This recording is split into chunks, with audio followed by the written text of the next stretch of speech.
অনেকদিন আগেকার কথা, কোনো এক গ্রামে বাস করতো এক জেলে। তার স্ত্রী আর তার ছেলেকে নিয়ে খুবই কষ্টের দিন কাটাতো। নদীতে যে কয়টা মাছ ধরতো তাই বিক্রি করে তাদের টানা পড়ার সংসার চলতো।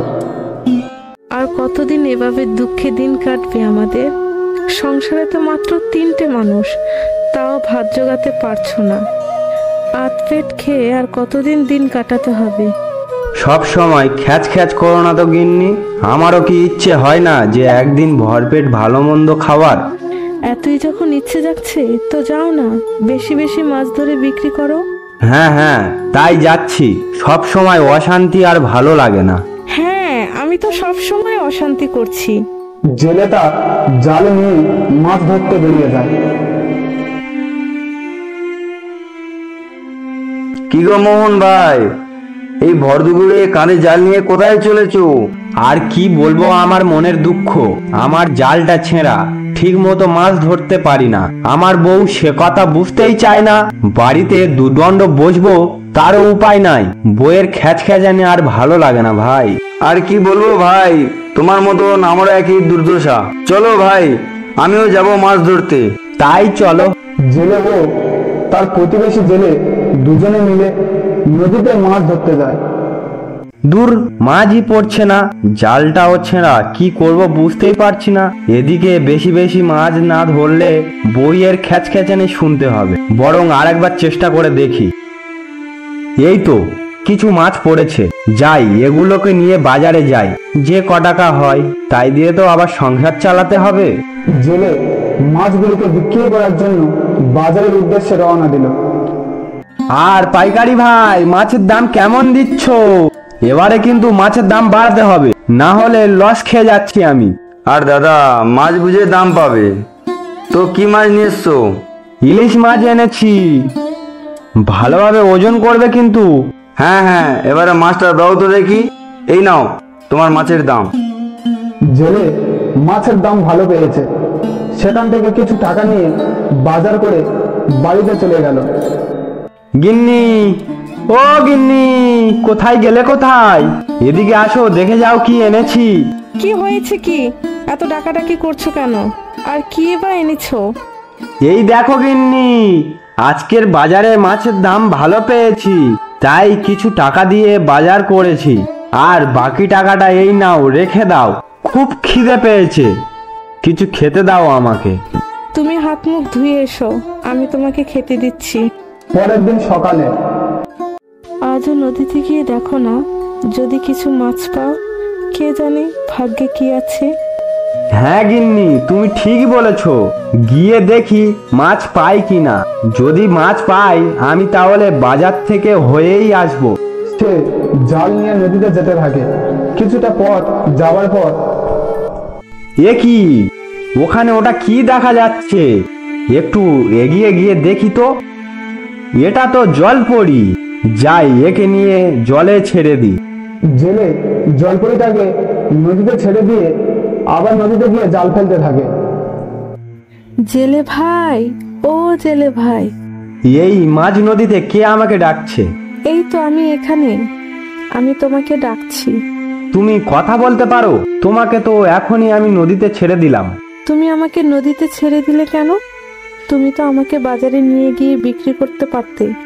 হ্যাঁ, সেটা ঠিক। শিকারী যেমন কোনো আহত পশুকে মারে না, আমিও তেমনি বিপদে পড়ে থাকা কাউকে ক্ষতি করি না।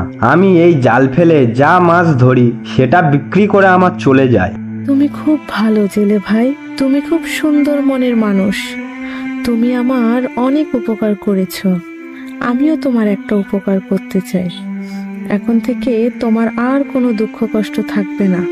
যাও, তুমি এখন বাড়িতে চলে যাও। বাড়িতে যে যাব, মাছ ধরে বাজারে বিক্রি না করলে আমি খাবো কি? তুমি এবার থেকে জাল দিয়ে নয়, ছিপ দিয়ে মাছ ধরবে।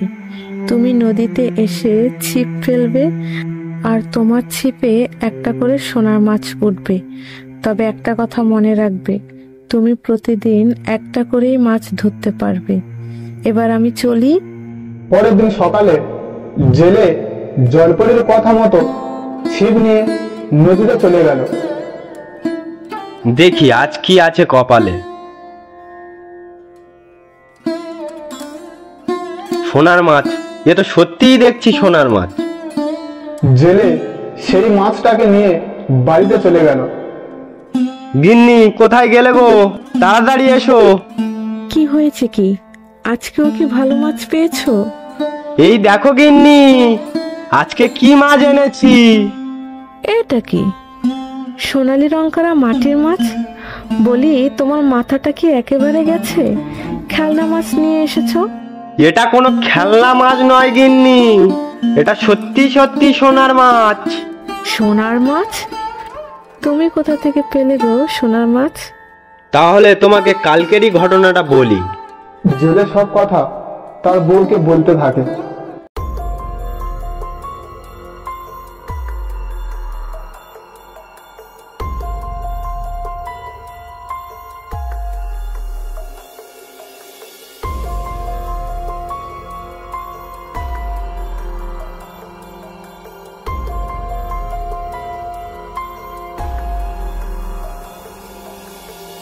সব কথা শোনার পর জেলের বউ, এত কিছু হয়ে গেল আর তুমি আমাকে বললে না? তোমাকে কি বলবো, আমি তো নিজেই প্রথমে বিশ্বাস করিনি। এটাকে নিয়ে এবার কি করবে? এটাকে কি বাড়িতে রেখে দেব? না না, আজই শহরে যাব, গিয়ে দেখি এটা বিক্রি করে কেমন দাম পাওয়া যায়। জেলে মাছটাকে নিয়ে শহরে গিয়ে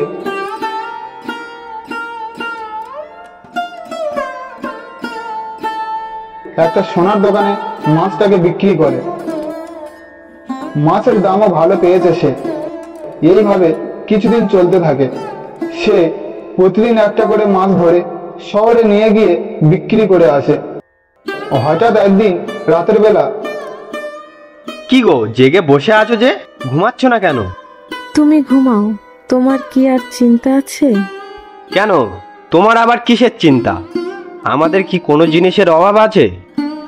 সেটা যদি তুমি বুঝতে, আমরা তো সারা জীবন গ্রামে কাটিয়ে দিলাম। আচ্ছা, আমাদের তো একটা মাত্র ছেলে, তুমি কি চাও সে আমাদের সাথে গ্রামে থাকুক? চলো না, আমরা শহরে গিয়ে একটা জায়গা কিনি, সেই জায়গাতে একটা বাড়ি বানাবো। এই গ্রামে থাকতে আর ভালো লাগছে না। এসব কি তুমি কিছুই ভাবোনি? না, এসব কিছু আমি ভাবিনি, আর না ভেবেও ভালো করেছি। এখান থেকে চলে গেলে রোজগারটা কিভাবে হবে শুনি? তুমি কি চাও আজকে তুমি যে কাজটা করছো তোমার ছেলেও সেই কাজটা করুক? তোমাকে এত কথা বলাই বেকার। এতক্ষণ ধরে যা বললাম কিছুই কি মাথায় ঢোকেনি? তাহলে তুমি কি চাও? শোনো, কালকে একটা জাল নিয়ে পুকুরে ফেলো, ফেলে একসাথে অনেক সোনার মাছ ধরো। সেগুলোকে বিক্রি করলে শহরে আমাদের জমি বাড়ি সব হয়ে যাবে। আর তারপরে মাসে একবার করে জাল ফেলবে, আমাদের সংসারটা ভালোভাবে চলে যাবে। এত কিছু তুমি কি করে জানলে গো? কিন্তু তুমি তো জানো আমাকে জাল ফেলতে বারণ করেছে জলপরি।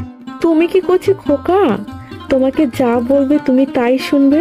শোনো, কালকে সকালেই তুমি যাবে, গিয়ে জাল ফেলবে, একেবারে যা উঠবে তাতেই হয়ে যাবে।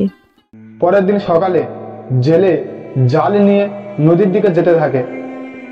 আমার কিন্তু এতদিন এসব কথা মাথায় আসেনি।